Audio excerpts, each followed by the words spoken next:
Bienvenidos y bienvenidas a una tertulia poética más aquí en Letras a Contraluz. Mi nombre es Ana Berta y el día de hoy tengo el honor de contar con la presencia de una invitadaza de lujo. Ella es Julia Santibáñez, escritora, editora y traductora mexicana. Cursó la licenciatura en Letras Hispánicas y la maestría en Literatura Comparada en la UNAM, además de un diplomado en edición digital en la Universidad de Stanford en California, Estados Unidos. Ha publicado los poemarios Rabia de Vida, con Editorial Resistencia 2015, Ser Azar en Editorial Abismos 2016, Versos de a pie, Ofi Press España 2017 y Eros, una vez, Seix Barral Uruguay 2017. El libro de prosa poética Coser con tu nombre en Aspaviento Editores 2007 y el ensayo de crítica literaria El laberinto de Fortuna, una alegoría política del siglo XV con JGH Editores 1997. Con Eros una vez ganó el Premio Internacional de Poesía Mario Benedetti 2016, otorgado por la Fundación Mario Benedetti, Montevideo. Textos suyos han sido publicados en medios de México, Estados Unidos, Venezuela, Argentina, Colombia y España. Desde 1989 trabaja en el medio editorial como directora de contenidos digitales e impresos y desde 2011 maneja la agencia de contenidos Palabras a Flor de Piel. Conduce el programa de radio Bazar de Letras que se transmite por Código CDMX, estación de la Secretaría de Cultura de la Ciudad de México. Y también co-conduce con el doctor Volavsky la sección El lado B de la cultura, dentro del programa televisivo El ombligo de la luna, que se transmite por el canal Ciudad TV 21.2. Es columnista y colaboradora sobre temas de cultura para medios como el suplemento El Cultural del periódico La Razón. Pues le damos la más cordial bienvenida y le agradecemos mucho su fina atención, su tiempo. Eh, Hola, Roberta, gracias por recibirme.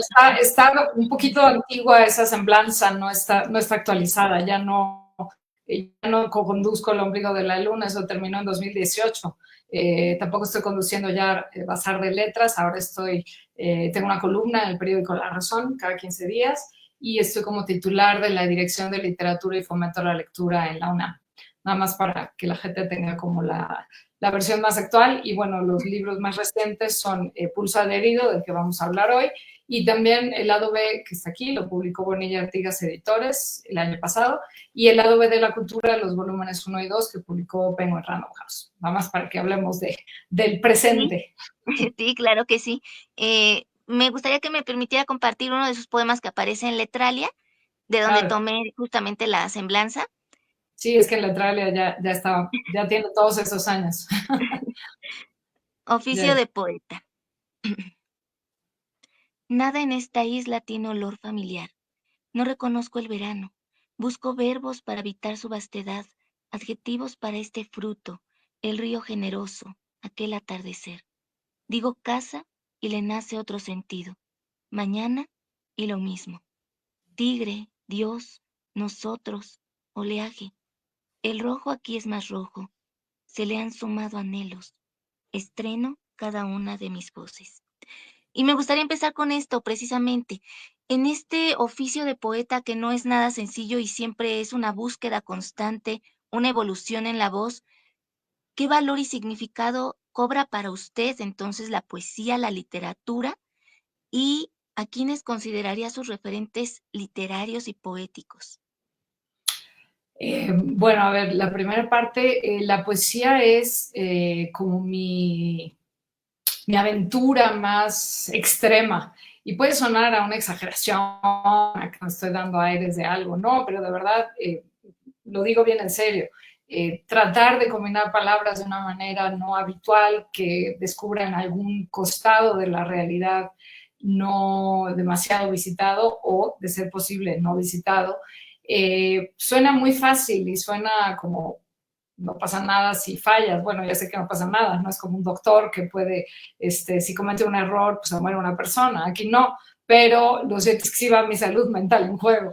Entonces, pues la literatura, este poema que acabas de leer, pues que tiene que ver con eso, con mi poética, con mi manera trabajar el lenguaje en el que creo profundamente, al que respeto profundamente, pero también juego mucho con él. Respetarlo no significa que no juegue con él. Humberto Eco decía, y me gusta mucho porque además me funciona y me justifica, que respetar un libro no es dejarlo intocado, un libro que uno como lector toma, como lector, sino es justamente intervenirlo, subrayarlo, ponerle una nota, dejar ahí adentro un boleto de lo que sea, una nota, en fin. Entonces creo que así es el lenguaje, lo respeto profundamente y justo porque lo respeto quiero ver que otras posibilidades afloran en las palabras, en cambiarle la categoría a un verbo, convertirlo en un sustantivo, me ipso facto, por ejemplo, o un adverbio, convertirlo en un sustantivo, en fin, jugar con las categorías y ver ahí qué novedades nos tiene la realidad. Entonces, por eso digo que es el juego, la aventura más extrema, sí es una suerte de montaña rusa, porque a veces funciona y a veces te desbarrancas y sales en todos los reels de accidentes, ¿no? Y luego, bueno, pues la segunda pregunta ya se me olvidó, era, ¿cuál era la segunda? Ah, mis Tus referentes. referentes Sí, literarios. pues híjole, es difícil porque tengo muchísimos, pero así, si tuviera que mencionar algunos, desde el principio, desde que estaba yo en la Facultad de Filosofía y Letras, yo entré en 1992, la prehistoria de los tiempos, desde entonces y hasta ahora, Idea Vilariño es uno de mis referentes más queridos, más valorados, que más me han marcado, no necesariamente porque mi poesía se parezca a la suya, sino porque sí me interesa mucho el trabajo textual que ella digamos, elabora, que ella va urdiendo como si fuera un tejido muy fino. Y entonces, bueno, por mencionar tres, que diría Idea Vilariño, me gusta mucho también Miguel Hernández, lo he leído en abundancia. Y pues por hablar de alguien contemporáneo, me gusta mucho, mucho el trabajo de Nadia López García, una poeta oaxaqueña de la Mixteca, que es muy joven, pero cuyo trabajo también me interesa y me he metido a fondo en él porque creo que tiene una propuesta fresca, muy ligada a las lenguas originarias. Ella, de hecho, escribe en su lengua, Ñusabi, y ella se autotraduce al español. Yo, por desgracia, no hablo ni leo Ñusabi, pero la leo en español. Entonces, bueno, dos del pasado y una autora del presente. Ahora, en uno de sus poemas expresa que para usted enfrentarse a la escritura es cuidar una tierra incomprensible. ¿De qué manera, una vez que ya inicia el viaje hacia trasladar sus pensamientos y su sentir a través de la palabra, convierte esa tierra en algo más comprensible, menos extraño? Y de ahí también, aunado a ello, ¿cómo nace Pulso Adherido? Ujú. Bueno, La Tierra Incomprensible creo que nunca deja de serlo. Ese poema al que aludes, que es un poema justamente de este libro, Pulso Adherido, que publica Bonilla Artigas Editores en 2024, digo que, pues, que trabajo el poema como alguien que con ropas de ciudad, pues lo mandan a cuidar a una tierra que pues, no tiene ni idea de cómo leerla, ¿no? O sea, alguien que tiene una granja, un rancho, que trabaja en el campo, pues sabe leer desde el clima hasta posibles enfermedades en sus animales, en sus plantas, qué sé yo. Y yo en tierras de ciudad, en ropas de ciudad, llego a esta tierra que no sé leer, que no tengo idea y que además no me gustan algunos de los sentidos asociados a ella. Y en el caso de la poesía, uso una metáfora en este poema diciendo que me gustan los animales demasiado mansos, ¿no? Las vacas y los corderos que van ahí. No, yo quiero un animal vivo, yo quiero tratar con un ser que tenga como una fuerza indómita así en el pecho, eso es lo que a mí me interesaría. Y es lo que me interesa de un poema, no quisiera, espero, no escribir poemas demasiado blandos o con algo parecido a la obediencia, eso no me interesa, sino algo más contundente. Y en ese poema menciono que pues de pronto, quién sabe cómo, después de intentarlo y de fracasar un millón de veces, de pronto una madrugada, pues nace por ahí un potro que está rabiando de vida, sin que yo haya tenido nada que ver. Y un poco así es, o sea, no es que yo tenga una fórmula y diga, ya sé, paso uno, paso dos, paso tres y termina en la conclusión del paso cuatro. Cada poema es una nueva exploración emocionante, pero al mismo tiempo con un riesgo, ¿no? no sabría responder cómo esa tierra incomprensible se me vuelve más cercana o más manejable, digamos. No lo tengo del todo claro. Creo que hay un elemento, y no me estoy refiriendo a que vengan las musas y entonces yo entre en trance, no, para nada, más bien me refiero a que hay una suerte de mínimo toque que de pronto se da en un poema, una suerte de instante casi que sucede o no sucede en un poema. Eduardo Casal, poeta y maestro, dice que el poeta hace un poema, pero la poesía la pone el lector o la lectora. Porque uno descubre un poema y dice, aquí hay poesía, aquí hay una revelación, aquí hay una emoción, esto me está tocando, esto tiene que ver directamente conmigo. O no. Entonces ya la poesía la pone quien lee, pero a mí lo que me interesa pues es eso, ¿no? Esa búsqueda. Y este libro justamente Pulso Adherido, bueno, pues yo he contado varias veces que nunca he pedido una beca entonces del FONCA y del sistema y estas cosas. Entonces no sé hacer libros como del principio al fin bajo una norma unitaria, ¿no? Todo este libro se va a tratar de tal cosa.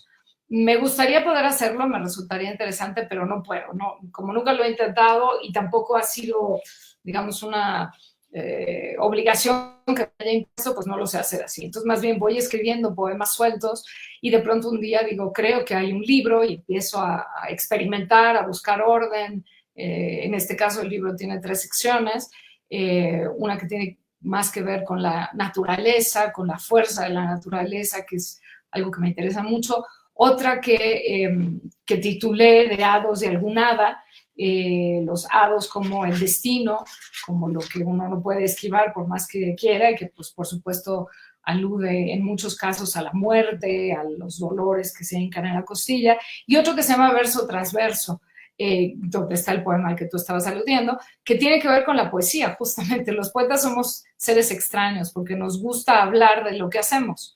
Escribimos poemas y nos gusta escribir poemas sobre por qué escribimos poemas. Entonces, esta primera sección es un poco eso, como una suerte de reflexión lúdica, exploración, ¿qué será? Intento de poner en palabras lo que sucede cuando estoy escribiendo. Algo así. Sí, de hecho, es lo que también le iba a preguntar más adelante, porque en esa primera parte exactamente se ve ese juego con el lenguaje y cómo se atreve a usar diferentes figuras retóricas para darle un sentido mucho más amplio a lo que se está expresando.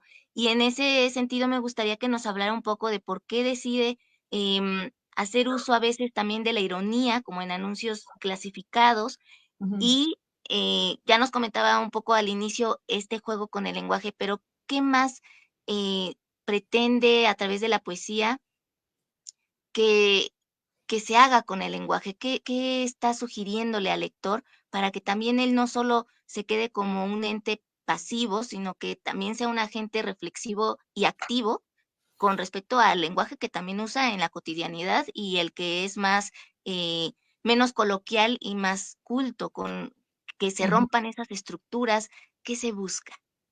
Qué buena pregunta, Ana, porque justamente para mí de eso se trata la poesía, de esa exploración con el lenguaje, de que diga más de lo que suele decir y sin embargo sea comprensible para una lectora, un lector. Entonces, bueno, ahora voy a leer un poema que quizá ejemplifique un poco, pero nada más trato de explicarlo. Las palabras tienen tradicionalmente en los medios de comunicación, qué sé yo, en la abogacía y las leyes, en la medicina, suelen tener un solo sentido y es este. Y si te sales de ahí, entonces ya no se entiende nada. O si no explicas bien, entonces ya se dio la incomunicación, porque el lenguaje suele ser unívoco, tiene un solo sentido. Y la poesía es justamente lo contrario, es polisémica, es polívoca, trata de tener cuantos más sentidos mejor, porque entonces se pueden enriquecer las palabras, ¿no? Con muchas cosas. Entonces, eso me resulta bien interesante y para no tirar rollo voy a leer un poema que creo que ayuda un poco a entenderlo. Se llama Con tanque de oxígeno. Este lo escribí cuando Mi madre estaba ya, pues efectivamente, con un tanque de oxígeno en los últimos meses de vida, en 2020, y juego con apenas, la palabra apenas, de que apenas voy a llegar, apenas hice, apenas lo que sea, y apenas, que si los juntas o los separas son completamente de otro sentido, pero juego con eso. Entonces, espero leerlo de manera tal que se explique. Con tanque de oxígeno. Respiras apenas. A penas duras, me refiero a duras. A puras penas, las apuras. Duras, tercas, obscenas de espesura. A duras penas me refiero a un dolor sin costuras, de piedra hecho y de hielo, en tu jaula testaruda postradura, que apuras como una condena. Apenas respiras, apenas. Entonces, claro, a mi madre le costaba mucho trabajo respirar, incluso con el tanque de oxígeno, con la mascarilla.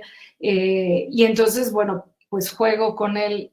Apenitas respiras, apenas te entra aire, pero también estás respirando las penas, estás respirando las duras penas que implica tu condición de una mujer ya bastante mayor y pues que le quedaba en ese momento, no lo sabía, pero pues ya muy pocos meses de vida. Entonces, creo que con estas posibilidades que el propio lenguaje tiene, que el propio español, pero cualquier lengua tiene sus diferentes posibilidades, creo que se pueden crear cosas nuevas, distintas, ayudarnos a ver como facetas de la realidad que no habíamos visto. Hace poquito, y con esto me salgo un poquito de la poesía, pero me interesa este otro registro, puse en Twitter que me gustan mucho las palabras lexicalizadas, es decir, las que no están formadas por una sola palabra, sino por dos, tres o más, como por ejemplo, corbeile. Está en una sola palabra en el diccionario de la Real Academia. Entonces pregunté ahí, pues, ¿qué otras palabras de este tipo conoces? Y bueno, hubo una inundación de gente, la mayor, el 90 y tantos por ciento que no conozco, y entonces me pusieron huele de noche, este árbol, sal si puedes, corre que te alcanza cuando no estás suelto del estómago, paraguas, rompecabezas, en fin, todas las que se te puedan ocurrir. Y me gusta mucho este costado lúdico del lenguaje que no solemos ver porque estamos muy en un paraguas. ¿Y qué chiste tiene la palabra paraguas? Ah, pues es para parar el agua. Es limpia parabrisas. Ah, pues mira, si la descompongo en sus partes, es muy bonito. Encuentro muy lindo eso desde niña. Las palabras son uno de mis juguetes favoritos y creo que ayudan a ver otros costados de la realidad. Espero haberlo demostrado con la lectura del poema, pero si no, si buscan el poema y ustedes lo leen, visualmente les ayudará también a entender un poco lo que estoy tratando de decir. Por eso les recomendamos que adquieran este libro extraordinario, Pulso Haz-Herido, para que se cautiven con todo lo que la poeta nos ofrece a través de su voz poética. Me gustaría que ahora nos hablara un poco de cómo construir un poema bien logrado, a pesar de ser conscientes de que el arte poético no es algo sencillo y nos lo hace ver en uno y otro poema donde nos lo expresa, ¿no? Siempre es algo difícil de capturar esa esencia que se quiere mostrar en el poema, pero el poeta también es ese tejedor que logra que las palabras, entonces, que están ahí como dispersas y caóticas, tengan un verdadero significado más, no solo literal, sino latente. Qué bien lo expresas, sí, los significados latentes me interesan mucho. Eh, no tengo la fórmula, ojalá la tuviera. Leonard Cohen, el cantante que falleció hace unos 7, 8 años, alguna vez le preguntaron, oiga, ¿de dónde vienen las buenas canciones? Y dijo, no sé, porque si supiera estaría ahí todos los días, iría todos los días a ese lugar. Y pues no tengo idea dónde es ese lugar. Entonces respondo un poco igual. No sé cómo se hace un poema. Lo que sí sé, y eso lo tengo muy claro en mi propio trabajo, no quiero decir que sea, no estoy universalizando, no estoy diciendo que todo el mundo tenga que tener la misma creencia, digamos, que yo, pero yo sí tengo muy claro que tengo que estar trabajando todos los días, tengo que estar escribiendo todos los días, que la mano no se me ponga dura. Y digo mano porque escribo a mano, la poesía la escribo a mano, todo lo demás se va directo a la computadora, pero la poesía la escribo a mano justamente porque es un tempo más lento y me obliga a repensar cuando estoy escribiendo una palabra, si es repetitiva, si añade algo, si suena mal, en fin.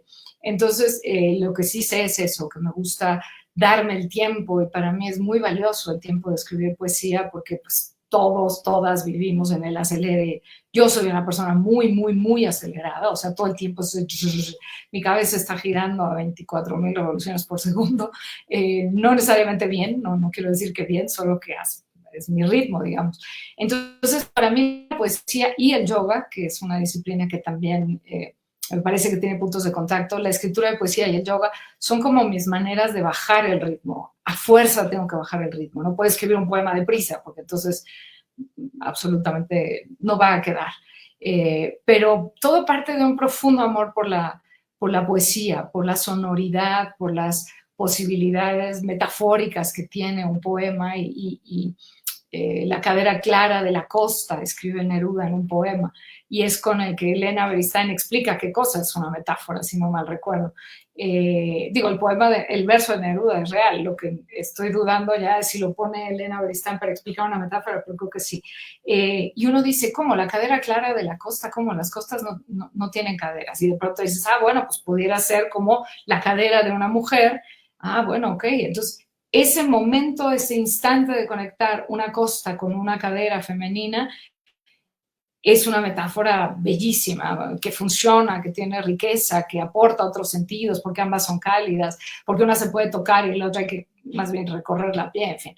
Entonces, creo que en el fondo de todo, cuando menos para mí, radica el profundísimo amor por las palabras, por la poesía, la viciosa, compulsiva, convulsiva lectura de poesía y de literatura en general, porque no solo leo poesía, leo todos los géneros literarios, aunque sí leo mucha poesía.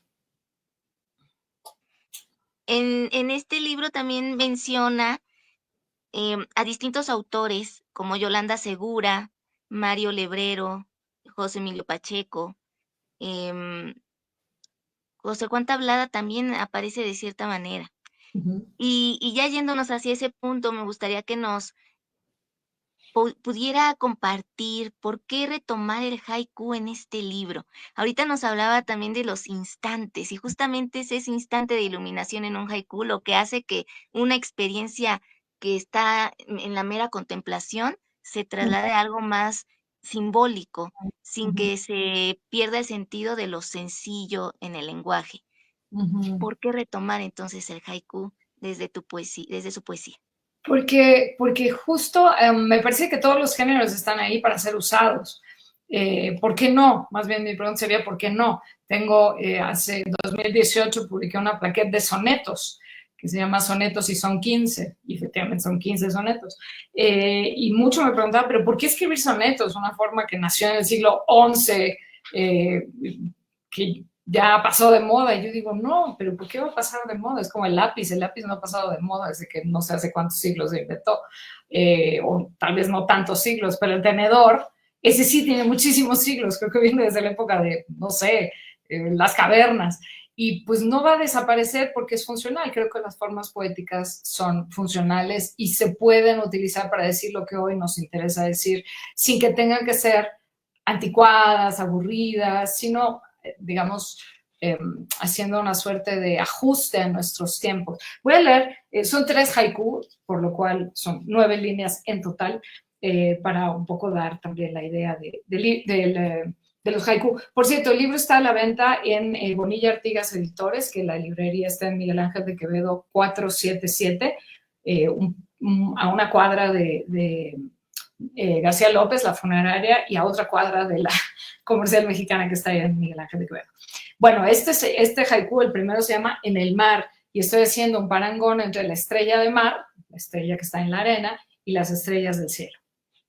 En el mar, la estrella roja recuerda haber caído de lo más alto.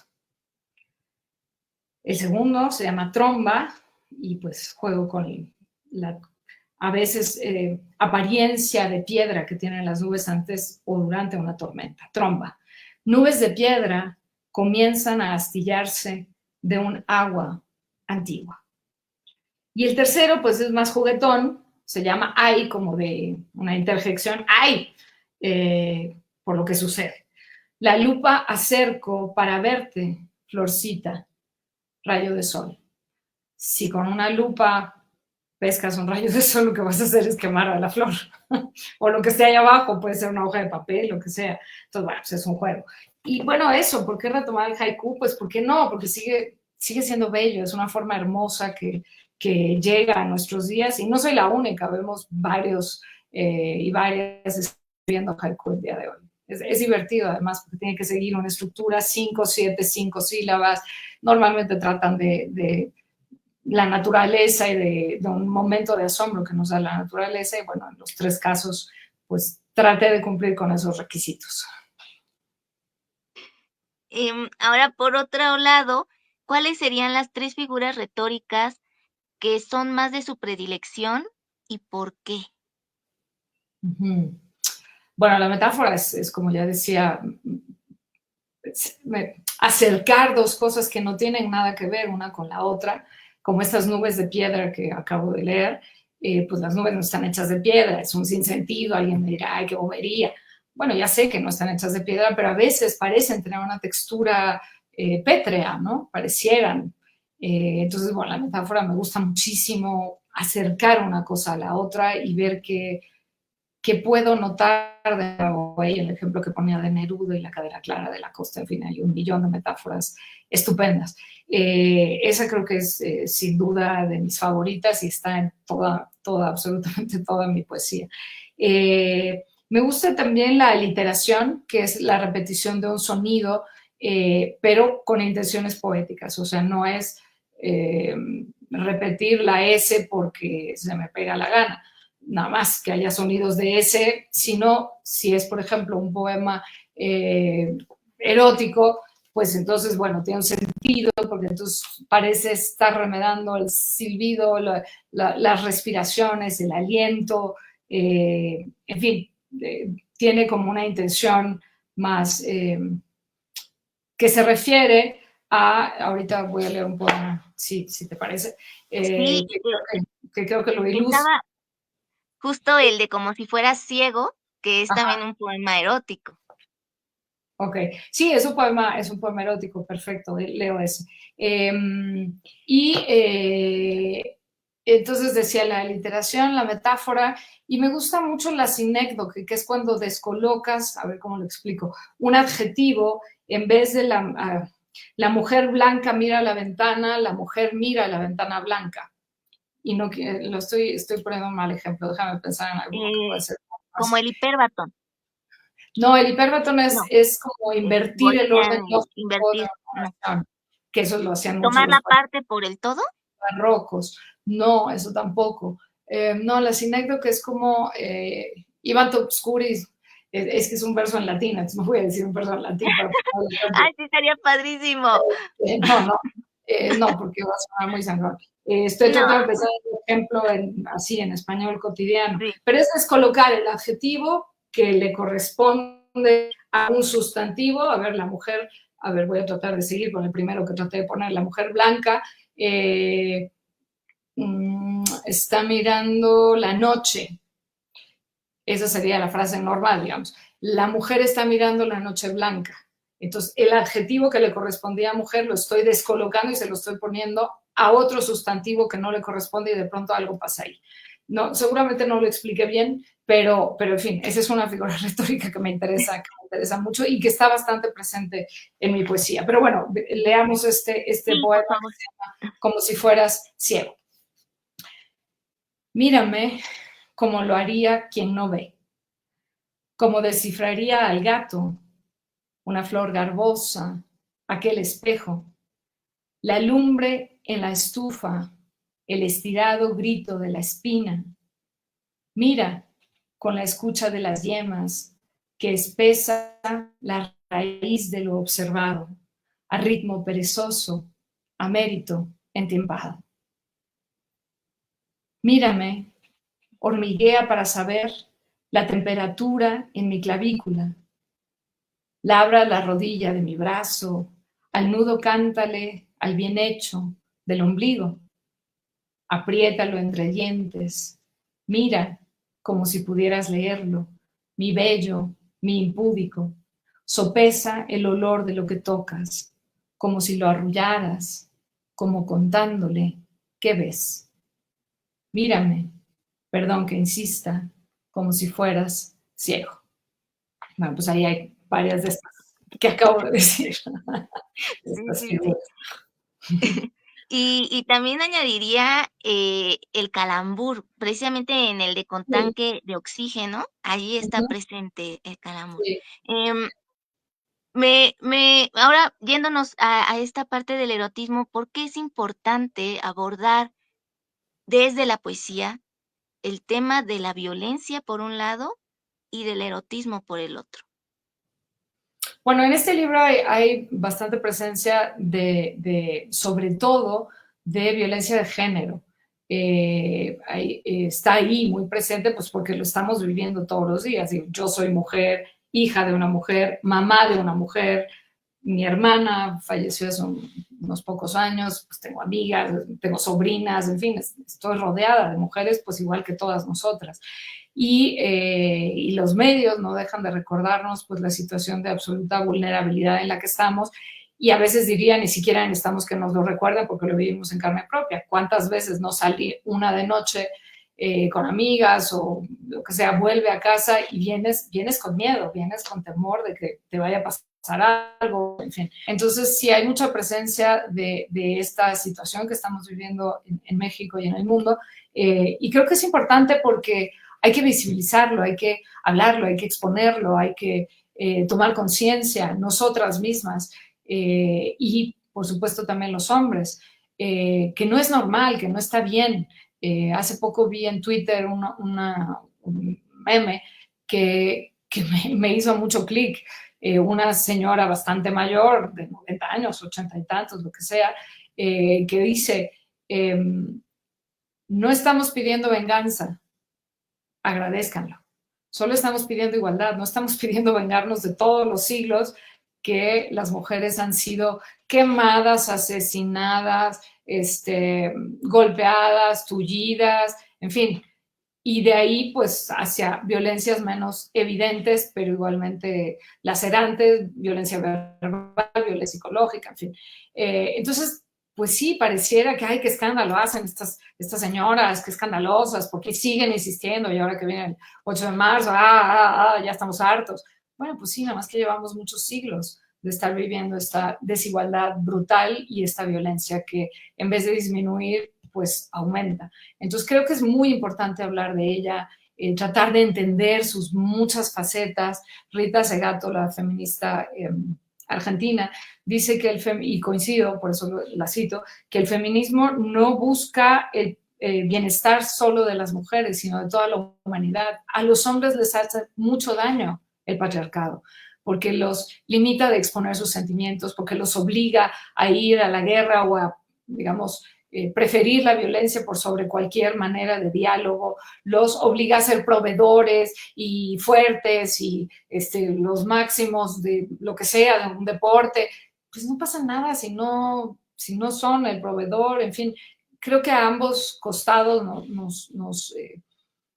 nos afecta y es injusto para unos y otros el patriarcado tal como lo vivimos. Entonces creo que es muy importante hablar de ello y bueno, en este libro pues incluyo varios poemas, uno de los cuales no lo leeré ahora para ya no colgarme, pero se llama Violentos ojos y verdes, donde me imagino qué pasaría si un día yo amanezco en un terreno baldío, pues como todos los días amanecen tantas mujeres en este país y en el mundo.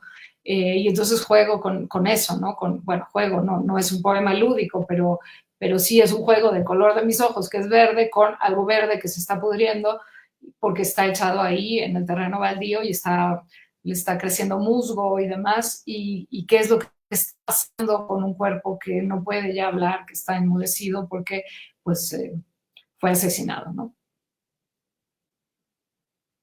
Ya para ir terminando, me gustaría que nos pudieras expresar, em, ¿qué representa para ti la muerte y cómo lo manifiestas en tu poesía?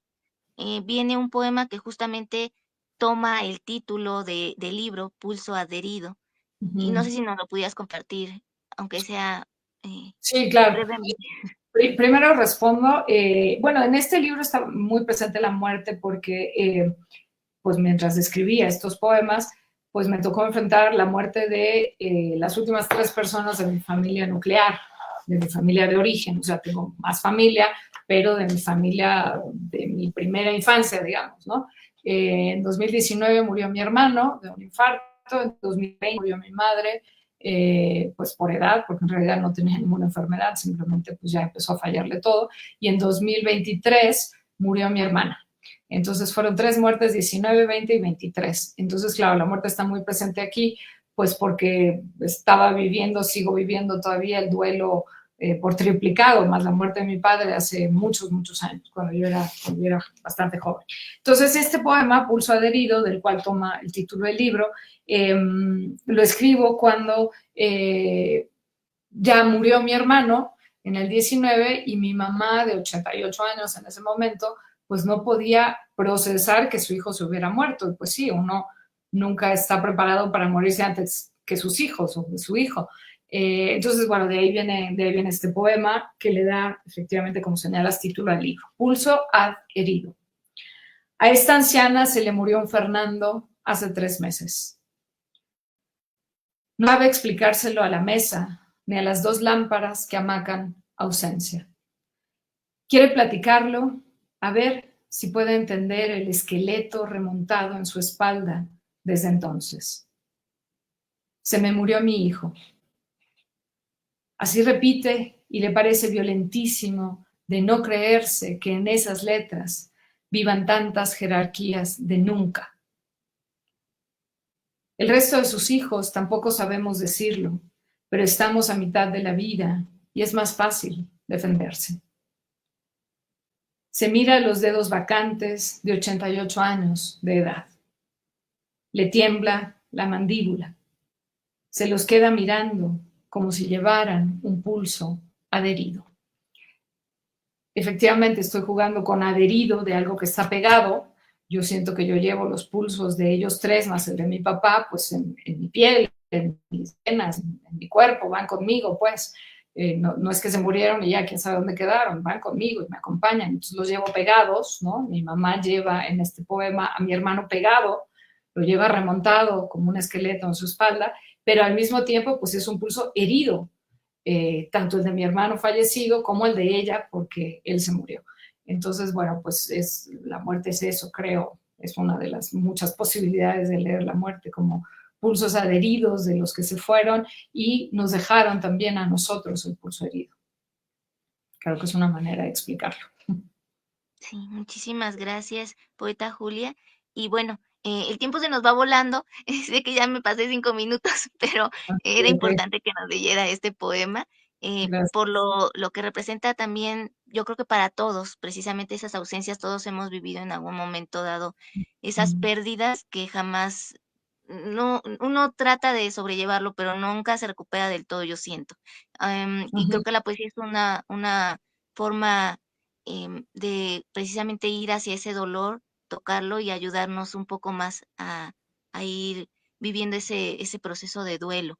Y Em, a saber que no somos los únicos ni las únicas en estarlo viviendo. O sea, la poesía cuando nos pasan cosas muy importantes como la muerte de alguien querido o querida, cuando nos enamoramos o cuando nos desenamoramos o se desenamoran de nosotros, en fin, en estos momentos, digamos, cruciales, la poesía siempre nos acompaña y ahí es es muy lindo poder encontrarte un poema que de pronto dices, esta persona sabe exactamente lo que me pasó a mí, o sea, está diciendo exactamente lo mismo que a mí. Yo los invitaría a que busquen un poema con el que se puedan conectar y que quisieran ponerle su firma porque es una experiencia muy enriquecedora, muy acompañadora también.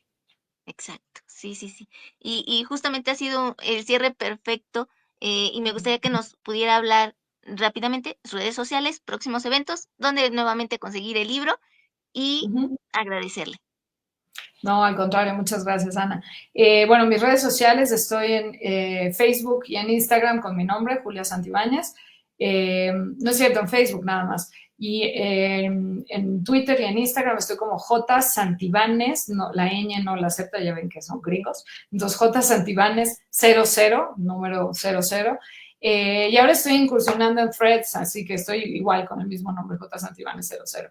Y bueno, prontamente, yo creo que en cuestión de un mes, algo así, habrá una presentación también, otra presentación del libro que ya hemos tenido varias, pero bueno, la anunciaré por mis redes, todavía no tengo la fecha, pero bueno, cuando suceda, pues estén pendientes ahí de las redes, que además siempre estoy compartiendo poesía, casi nunca poesía mía, no crean que soy aparador de mis textos, en general no comparto casi nada mío, pero sí poemas que estoy leyendo, un verso que me tocó en particular y pues actividades que tienen que ver con la literatura, presentaciones de libros, novedades editoriales, una efeméride, en fin, mi mundo son los libros, es realmente mi razón de ser.